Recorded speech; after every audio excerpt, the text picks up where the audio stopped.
Hello there and welcome back to the channel, and today I have two very epic replays for you from GC the TrYhArD, and you'll see him tryharding a lot.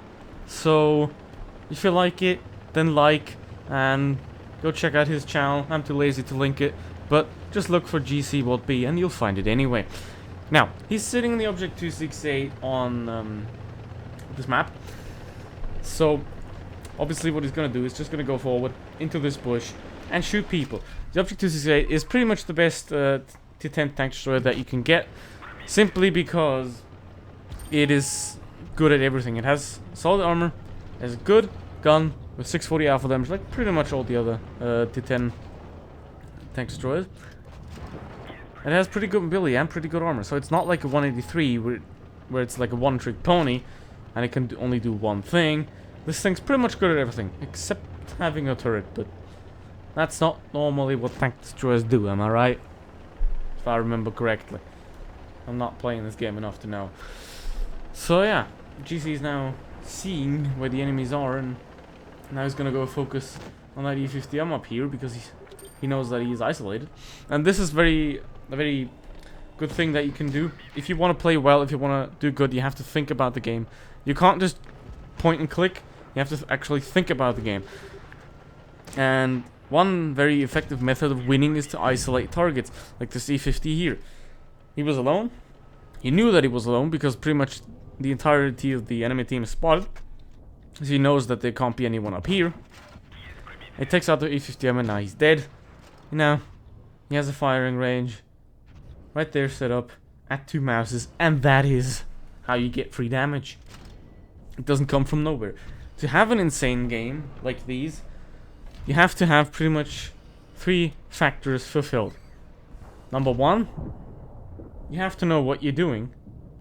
Number 2, enemy team has to not know what they're doing. And third of all, your team has to have no clue about the game whatsoever and give you all the free damage, while you farm on the enemies that also have no clue how to play the game. Which is pretty much demonstrated right here. He's just driving around and shooting people. And that's how you get 4k damage without even flinching. Easy. Now, it is a 4v4 here, and GC did all the work of the team, and it's not even finished because look at the mouse's health pool. And obviously, it doesn't help if you don't hit heat shots on a mouse. If you want to win, that shouldn't really happen. So, what he has to do right here now, he's pretty low on HP, down to about a third. What he has to do is he has to avoid getting shot. And that is pretty difficult when you barely have any teammates left, and when there's 2 mouses right in front of you. He has a Jagdpanzer 100 there, but he doesn't seem to really know how to use his tank because he just misses. And it doesn't penetrate. One of the most highest power gun in the games, so I don't know what he's actually doing. Probably not much. Then again, pretty much the entirety of this game isn't doing much, so he's average at this point. But yeah, that's already 6,000 damage, while the team is doing nothing. Now it's a 3 versus 4, because why the hell not? The mouses are pushing forward, taking out the Jagdpanzer. Jagdpanzer is now dead.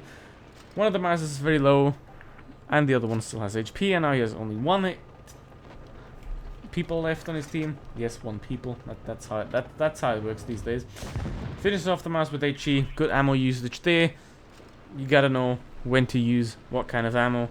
That's always a good idea. Now he's trying to shoot this other mouse, while the Leopard PTA just decides to just kill himself instead of being a useful teammate. And now GC is stuck in a 1v3. Let's see if he's gonna win. The mouse penetrates his shot. The mouse is dead. But now there's a 183 and an IS-8 on the enemy team, and it doesn't look too good right now.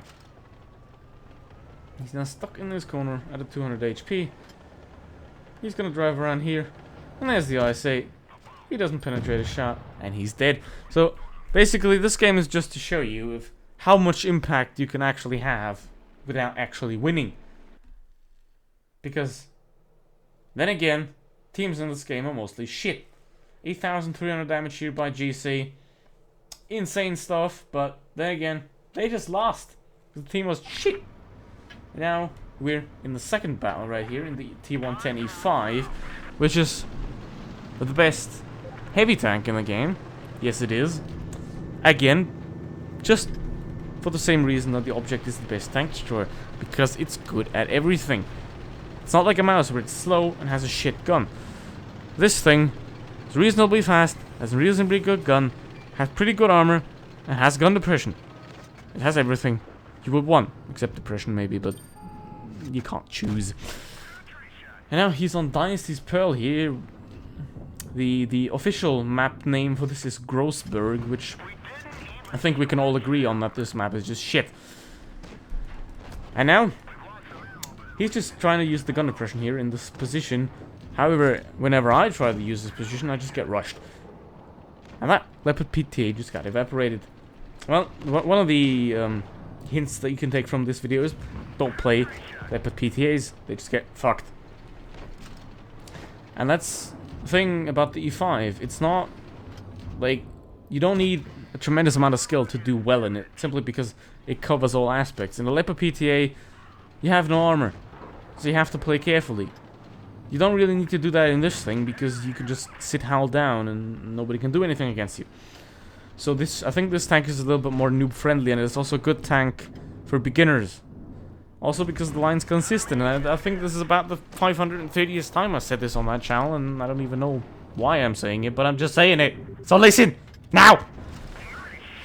Meanwhile, while I'm talking absolute bullshit just to fill the time in, because that's what it is these days, GC has already gotten up to 2,000 damage, and his team already managed to kill one person and managed to kill 3 of their own. 4.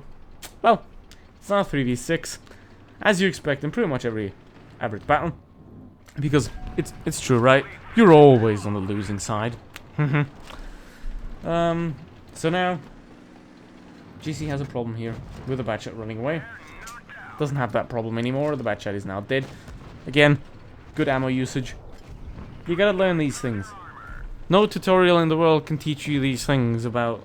They can tell you to use your ammo correctly, but you gotta use your brain. You gotta think about what is right in what situation, like GC's doing right here. He's getting up close to the VK because the VK is not gonna be able to see his lower plate because his gun is higher, so he can't penetrate the E5 at that angle.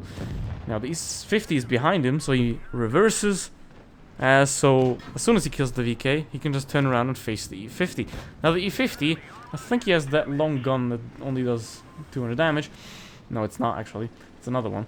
But as you can see, the E50 is pretty much helpless. He cannot penetrate the E5. He's probably not even trying. You know, GC is just sitting in front of him, and he's gonna kill him easily. Because also the E5 is pretty mobile. You can turn it pretty easily. So you can't really get flanked unless it's like a Batchat or Sheridan. The object hits that shot somehow, I don't know really, but obviously RNG is always a thing. So that happens.